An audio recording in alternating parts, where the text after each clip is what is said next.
नमस्कार, जय हिंद, वंदे मातरम। स्वागत है आपका हमारे अपने यूट्यूब चैनल शिक्षा भारत में। कुछ खूबसूरत लाइन्स के साथ स्टार्ट करते हैं हमारा आज का ये इम्पोर्टेंट टॉपिक कि मंजिल यूं ही नहीं मिलती राही को, कि मंजिल यूं ही नहीं मिलती राही को, जुनून सा दिल में जगाना पड़ता है। पूछा चिड़िया से कि घोंसला कैसे बनता है, वो बोली कि तिनका तिनका उठाना पड़ता है। वो बोली कि तिनका तिनका उठाना पड़ता है। तो कहने का मतलब है कि एक दिन में किसी को सफलता नहीं मिलती है। सफल होने के लिए हमें बहुत मेहनत करनी पड़ेगी। बूंद बूंद से घड़ा भरता है। तो हमारे साथ जुड़े रहें। हमने क्या किया है, हमने जीएस की सीरीज़ शुरू की है, एमसीक्यूज़ की। हमने वस्तुनिष्ठ प्रश्न की सीरीज़ शुरू की है, जिसमें हम पहले इतिहास कवर करेंगे, जिसमें पहले प्राचीन इतिहास, फिर मध्यकालीन, उसके बाद आधुनिक इतिहास, उसके बाद पॉलिटी यानी हम राजनीति शास्त्र को पढ़ेंगे, राज्य व्यवस्था को पढ़ेंगे, उसके बाद भूगोल, जियोग्राफी वगैरह इन्हें हम कवर करेंगे और ऐसे ही आगे सीरीज़ बढ़ती जाएगी। बहुत ही इंपॉर्टेंट टॉपिक्स हम कवर करेंगे, क्वेश्चंस बहुत ही अच्छे पढ़ेंगे। जो क्वेश्चंस बार बार एग्जाम में आए हुए हैं उन्हें हम लेंगे अपनी इस सीरीज़ में। तो हमारे साथ जुड़े रहें और वीडियो को पूरा देखें, ठीक है।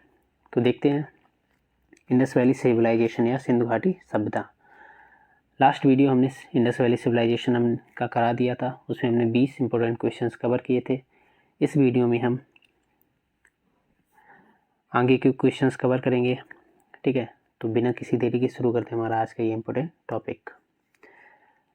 हमारा पहला क्वेश्चन है, क्वेश्चन नंबर 21 से स्टार्ट करते हैं कि जैसे कि लास्ट वीडियो में हमने 20 तक करा दिए थे, अब हम 21 से शुरू करते हैं कि सिंधु घाटी सभ्यता का विशाल स्नानागार पाया गया है। हमारे ऑप्शन हैं हड़प्पा, मोहनजोदड़ो, रोपड़ या कालीबंगन में। तो हमारा सही ऑप्शन हो जाएगा ऑप्शन बी। विशाल स्नानागार कहाँ पाया गया है? मोहनजोदड़ो में। अब मोहनजोदड़ो की अगर बात हुई है तो देख लेते हैं। इसकी खुदाई 1922 में शुरू हुई थी। इसकी खुदाई कब हुई थी शुरू? 1922 में। और किसके नेतृत्व में हुई थी? राखलदास बनर्जी। राखलदास बनर्जी के नेतृत्व में। और ये किस नदी के किनारे था? ये था सिंधु नदी के किनारे, सिंधु नदी, ठीक है। कि मोहनजोदड़ो की खुदाई 1922 में शुरू हुई थी राखालदास बनर्जी के द्वारा। और ये किस नदी के किनारे मिला है? ये सिंधु नदी के किनारे। अगर हम हड़प्पा की बात करें तो हड़प्पा की खुदाई कब शुरू हुई थी? 1921 में। किसके नेतृत्व में?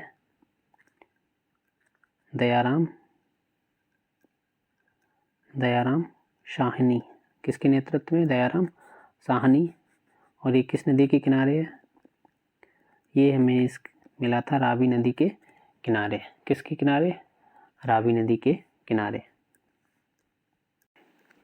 कालीबंगन की बात करें तो कालीबंगन की खुदाई 1953 में शुरू हुई थी। किसके द्वारा? ए घोष द्वारा। किसके द्वारा? ए घोष द्वारा। और ये किस नदी के किनारे? ये घग्गर नदी। किस नदी के किनारे? घग्गर नदी। इसके किनारे ये शहर हमें मिला है। कब हुई थी इसकी खुदाई शुरू? 1953 में। हमारा सही आंसर क्या था? मोहनजोदड़ो।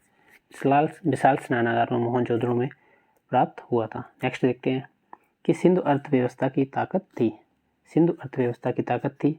हमारे ऑप्शन हैं कृषि, व्यापार, चाक पर बनाए गए मिट्टी के बर्तन या बढ़ईगीरी। देखते हैं हमारा सही आंसर।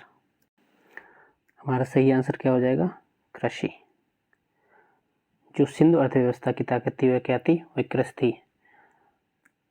अब बहुत लोग कंफ्यूज हो जाएंगी, उन्हें लगेगा कि व्यापार, क्योंकि सिंधु जो सभ्यता जो हमें प्राप्त हुई है, जिसके जो हमने खुदाई से पता चला है कि यह एक नगरीय सभ्यता थी, बहुत से लोग कंफ्यूज हो जाएंगे कि व्यापार सही होगा। लेकिन यहाँ पे जो सही आंसर है क्या है हमारा? वह है कृषि, ठीक है। कृषि से ही ये क्या करते थे, इनकी अर्थव्यवस्था मजबूत थी और इसी से ये धीरे धीरे नगरीकरण की तरफ आगे बढ़े। देखते हैं हमारा अगला प्रश्न। प्रश्न नंबर 23 कह रहा है कि विश्व की सबसे प्राचीन अर्थव्यवस्था का नाम क्या है? हमारे ऑप्शंस हैं सिंधु घाटी सभ्यता, मेसोपोटामिया की सभ्यता, मिस्र की सभ्यता या माया की सभ्यता।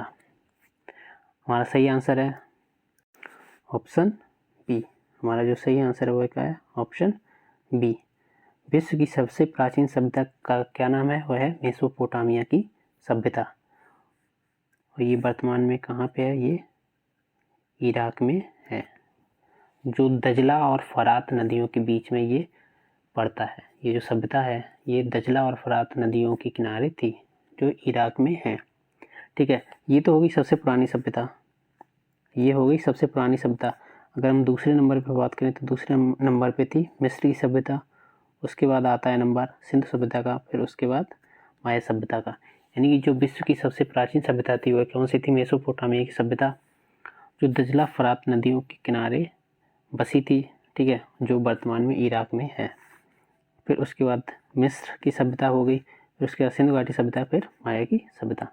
नेक्स्ट क्वेश्चन देखते हैं, क्वेश्चन नंबर 24 कि निम्नलिखित में से कौन सा सिंधु घाटी सभ्यता स्थल पाकिस्तान में है? कि जो ये 4 स्थल दिए इनमें से कौन सा स्थल पाकिस्तान में है? लोथल, कालीबंगन, आलमगीर या हड़प्पा।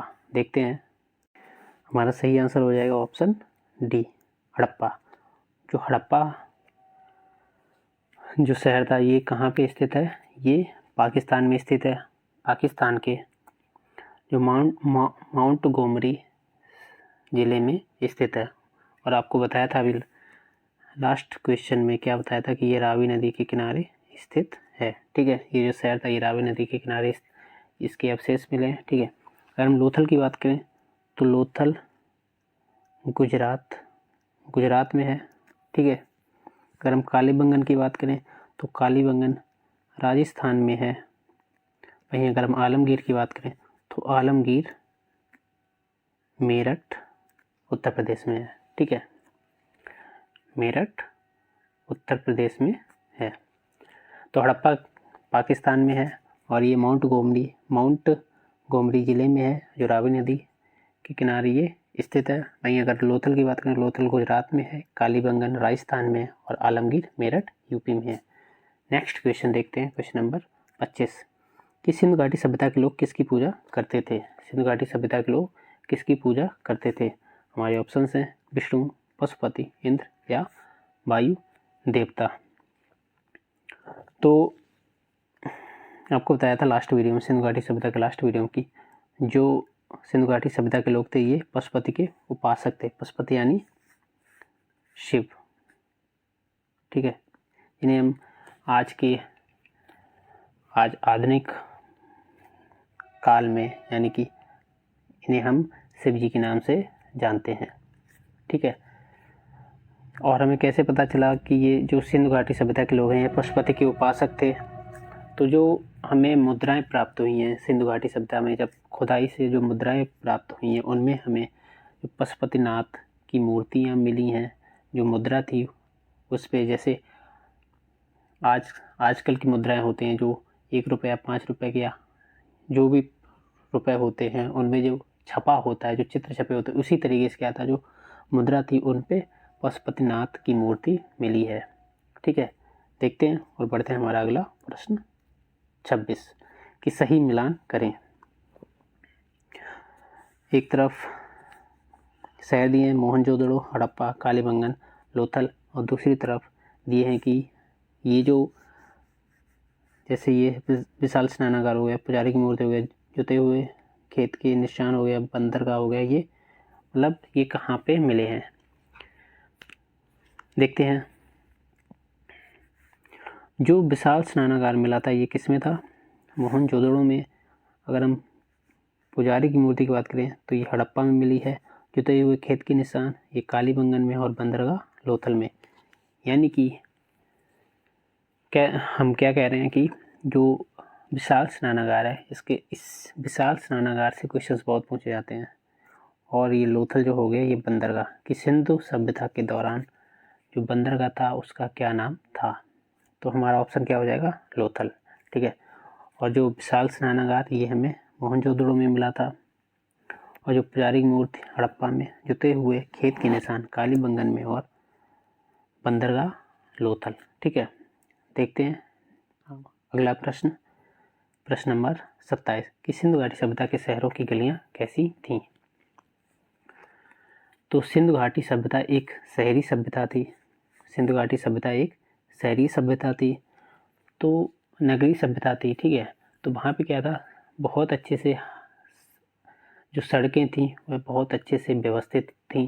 जो नालियाँ थीं वो ढकी हुई थीं, जैसे आजकल की नालियाँ होती हैं, पानी निकल रहा है, ऊपर से क्या किया जाता है, उन्हें ढक दिया जाता है। उसी तरीके से जो सिंधु सभ्यता थी उस टाइम पे भी ऐसे ही था।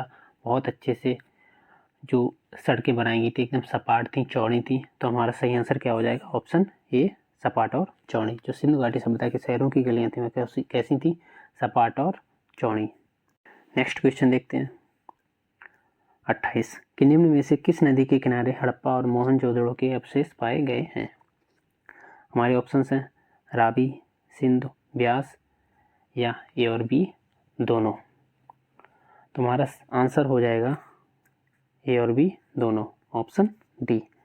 तो जो हड़प्पा और मोहनजोदड़ो के अवशेष रावी और सिंधु के पास पाए गए। आपको बताया था कि जो रावी नदी के किनारे क्या है, रावी नदी के किनारे हड़प्पा और सिंधु के किनारे क्या, मोहनजोदड़ो, ठीक है। तो ये हमारे दोनों ही ऑप्शन ठीक हो जाएंगे। और ये question SSC stenographer grade D 2010 में आया हुआ था, ठीक है। सारे क्वेश्चन आए हुए हैं, ये जो भी आपके साथ शेयर कर रहा हूँ ये सभी क्वेश्चंस आए हुए हैं एग्जाम में। आगे बढ़ते हैं, क्वेश्चन नंबर 29 देखते हैं। 29 नंबर क्वेश्चन क्या कह रहा है कि सिंधु घाटी सभ्यता की लिपि थी। हमारे ऑप्शंस हैं तमिल, खरोष्टी, अज्ञात या ब्रह्मी। तो जो सिंधु घाटी सभ्यता की जो लिपि थी उसे अभी तक हमने पढ़ नहीं पाया है।